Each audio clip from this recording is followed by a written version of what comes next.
Most people think tiny homes are a sacrifice, cramped, makeshift, basically a glorified shed. But here's the truth. Many of these homes never feel like roughing it at all. Not for a week, not for a year, sometimes not ever. Instead, people cook, sleep, shower, work, and yes, even do laundry inside a space smaller than most people's living room. And they do it parked on a quarter-acre lot, tucked behind someone's house, or rolling down the highway on a trailer. Now you might be thinking, well, okay, it's probably just a bed in a box with a composting toilet. But let me tell you, some of these homes have full kitchens, washer-dryer combos, vaulted ceilings, real soaking tubs, and finishes that cost more per square foot than most mansions. In this video, I'm going to answer every question you didn't know you had about living tiny. So how do they shower when there's no city water hookup? Where exactly does the waste go when there's no septic line? How do they cook a real meal with a 2-burner stove and 0 pantry space? And how do they survive a brutal winter in a box with walls thinner than a closet door? Because it's probably not what you think. Let's start with the most important question of all. Why do people choose to live in 400 square feet by choice? Across the United States, tens of thousands of people have already made the switch, and that number keeps climbing every single year. Now, these aren't just minimalists living on principle. They're teachers, nurses, retirees, young couples, people priced out of a market that doesn't seem to want them anymore. Now think about that for a second. If you had to pay full rent on a regular apartment every single month, what would that actually cost you? A 1-bedroom apartment in most cities runs between $1,400 and $1,800, maybe $2,000 a month. Multiply that by 12 months a year. That's anywhere from $16,800 to $24,000 every single year just on rent. That's nearly $250,000 over just 10 years, and at the end of it, you own nothing, and that's before you even factor in utilities. A typical tiny home, especially one running on solar, can cut monthly electric and water bills down to under $50 combined. Compare that to a standard utility bill of $200 or more in a regular house, and the savings start stacking up fast. So it doesn't take long to figure out that living tiny isn't just a trend. It's the only math that actually makes sense for a lot of people. But here's what most people don't realize. While the average mortgage takes 30 years to pay off, a lot of tiny homeowners are mortgage-free in under 5. That means some of them own their home outright before they'd have even picked their kitchen cabinets in a regular house. Their tiny home isn't just a smaller house, it's what let them quit the job they hated, take a year off to travel, or retire a decade early. It's freedom with 4 walls and a roof. And getting there has gotten a lot easier. Specialized tiny home lenders and RV loan programs have popped up specifically for builds like this, with plenty of buyers financing the whole thing in a single afternoon and moving in within weeks. And like anyone moving into a new place, the first thing you need to figure out is where you're going to sleep.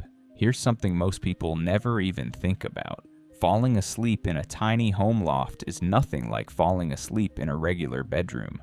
Now picture this. You've just climbed a steep little ladder after a long day.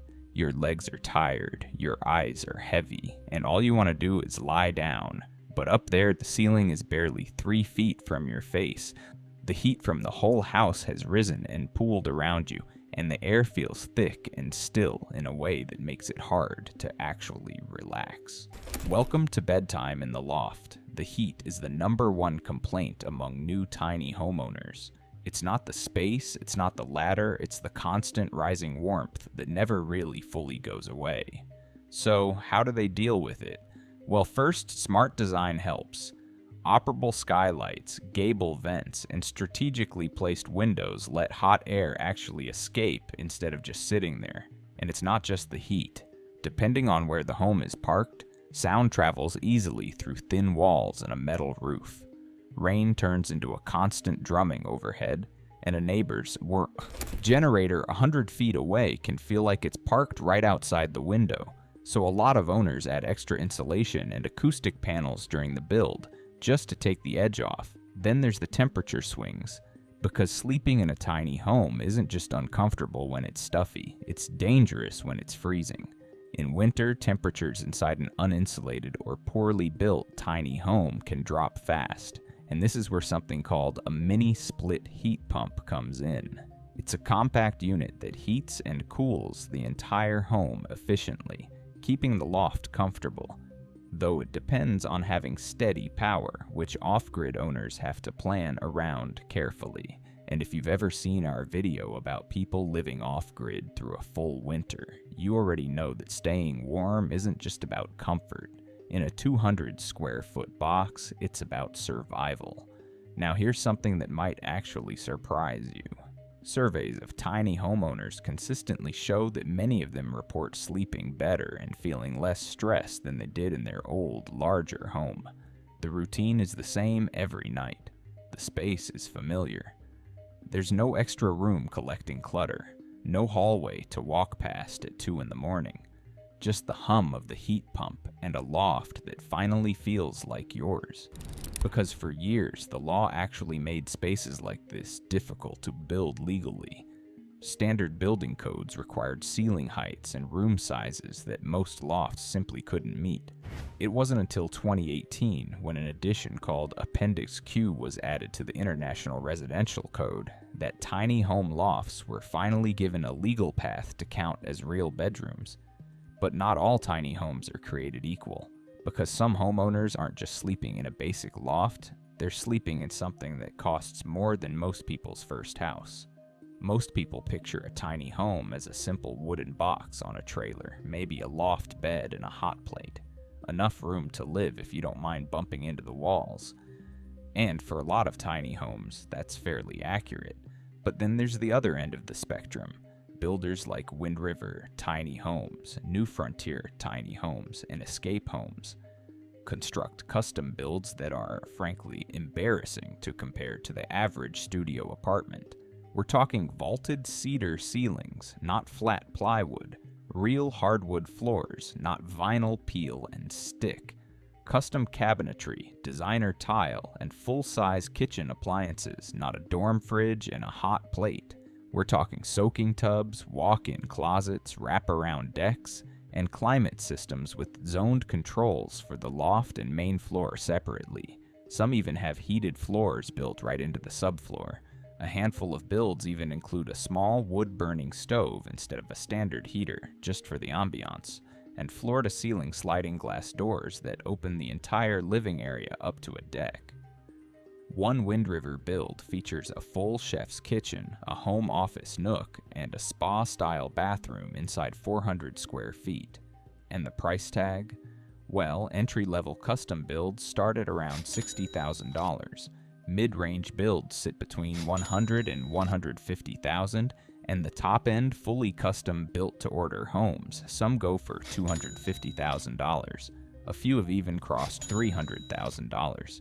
And because these builds cost as much as a car loan or more, many builders now offer in-house financing, stretching payments out over 10 to 20 years, just like a mortgage. To put that into perspective, that's still less than the median home price in the United States, but it's also more than plenty of people pay for a starter house with a yard. Some tiny homeowners are spending nearly as much on 400 square feet as their neighbors spend on 2,000. This thing has solar panels, a 200-gallon water tank, and can be towed down the interstate at 60 miles an hour. Is it excessive? Maybe. But when your tiny home is the only home you'll ever own outright, the line between small and luxury stops making a lot of sense. Speaking of luxury, there's one part of tiny living that nobody really talks about, and it might be the most impressive logistical challenge of all. Let's address that question that everyone is thinking about, but nobody wants to ask first. Where in the heck does the waste actually go in a tiny home?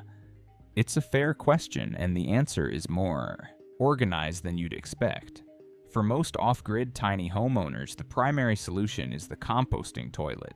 Brands like Separate and Nature's Head build units that separate liquid and solid waste, using a fan system to keep things dry and odor-free.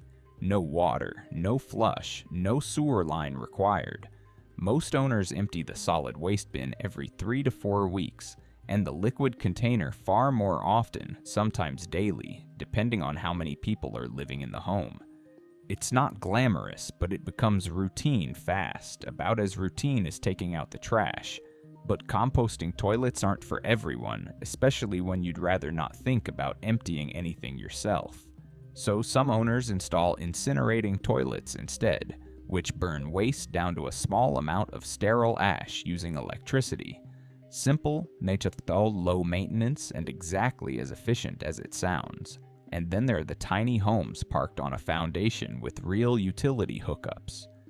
For these, it's a standard flush toilet connected to either a municipal sewer line or a septic system, no different from a regular house, because when you're spending 6 figures on a tiny home, you probably don't want to be emptying a composting bin by hand every week. Now let's talk about showers, because this is where this actually gets pretty impressive. Most tiny homes built for full-time living include a real shower stall, not a curtain and a bucket. And we're not talking about something cramped either. Many builders fit in a full shower with proper tile, a glass door, and real water pressure, even in homes under 300 square feet. For off-grid setups, on-demand tankless water heaters mean homeowners never have to wait for a tank to fill or run cold halfway through. Given that water has to be hauled or pumped in many off-grid setups, most tiny homeowners learn to take famously efficient showers. Some joke that they've gotten their shower time down to under 5 minutes out of pure necessity, and honestly, that's probably healthier for everyone's water bill. The higher-end homes, of course, skip the efficiency mindset entirely. Full hookups and on-demand heaters mean some owners enjoy longer showers than they ever did in their old house, which, when you think about it, is either incredibly practical or a little ironic for a 250 square foot home. Either way, after a long day and a hot shower, there's one thing left: dinner. And here's what most people picture when they think about tiny home cooking: a microwave, a hot plate, and a lot of cereal eaten straight out of the box. And look, that does exist. Nobody's pretending it doesn't. But the reality for a large number of full-time tiny homeowners is completely different. Many of them cook real meals. Not metaphorically, not just reheating something, they actually cook full dinners inside a kitchen smaller than most people's bathroom. Because listen to this, here's the math.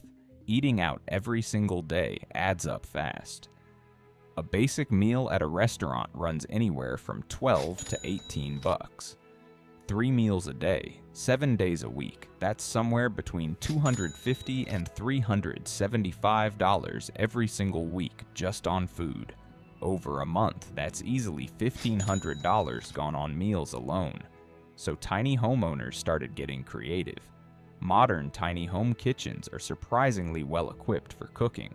Most have a compact fridge that runs efficiently off solar or standard power, keeping food fresh for days.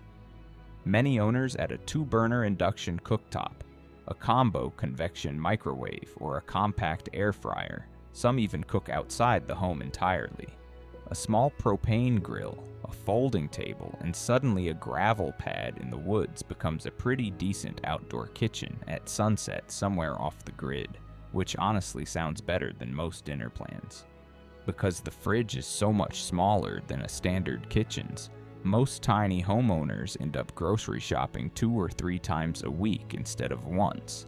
It sounds like a hassle, but a lot of them say it actually cuts down on food waste, since nothing sits in the back of the fridge going bad. The people who last in tiny living long term aren't just good at downsizing. They're good at building a life inside a very small space.